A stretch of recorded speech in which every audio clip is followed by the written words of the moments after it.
ഈ കോടതിയിലെ വക്കീലിന്റെ മുമ്പിൽ നിൽക്കുന്ന പ്രതിക്ക് വക്കീലിനെ ചോദ്യം ചെയ്യാനുള്ള അവകാശമുണ്ടോ? ഇന്നലെ ലാലേട്ടന്റെ എപ്പിസോഡിനകത്ത് നമ്മുടെ കോടതി പോലെ നമ്മുടെ അക്ബറിന്റെ കാണാതായ പാവയെക്കുറിച്ചുള്ള ഒരു അന്വേഷണം നമ്മുടെ കോടതി യിലെ വക്കീലായിട്ട് ആര് നിൽക്കുന്നുണ്ട്? ലക്ഷ്മി നിൽക്കുന്നു. അപ്പൊ അത് ഓരോരുത്തരെയൊക്കെ ചോദ്യം ചെയ്തിട്ട് നമ്മുടെ നിവിനെ ചോദ്യം ചെയ്യുന്നുണ്ട്.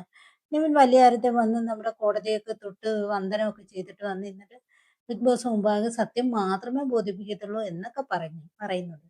എന്ന് വെച്ചാൽ ഒരു കോടതിയിൽ എങ്ങനെയാണോ നടപടികൾ അതേ രീതിയിൽ വരുന്നുണ്ട്. എന്നിട്ട് കാണാൻ ചോദ്യം ചെയ്യുന്ന വക്കീലിനെ പിന്നെ കിടന്ന് ചോദ്യം ചെയ്യുക. ഇങ്ങനെ ഒരു കോടതിയിൽ നടക്കുന്നത്. ഇതൊക്കെ എന്നോട് ചോദിക്കാൻ നിങ്ങൾക്ക് എന്ത് അധികാരം?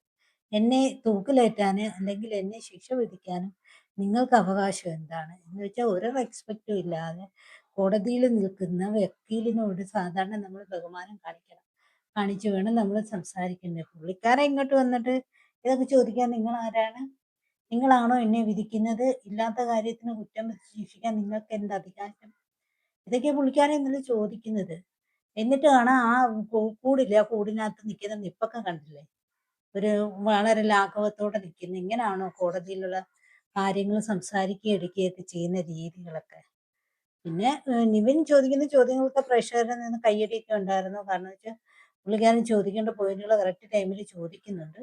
അതൊക്കെ ശരി തന്നെ. പക്ഷെ കോടതിയിലൊക്കെ ഇങ്ങനൊന്നും അല്ല.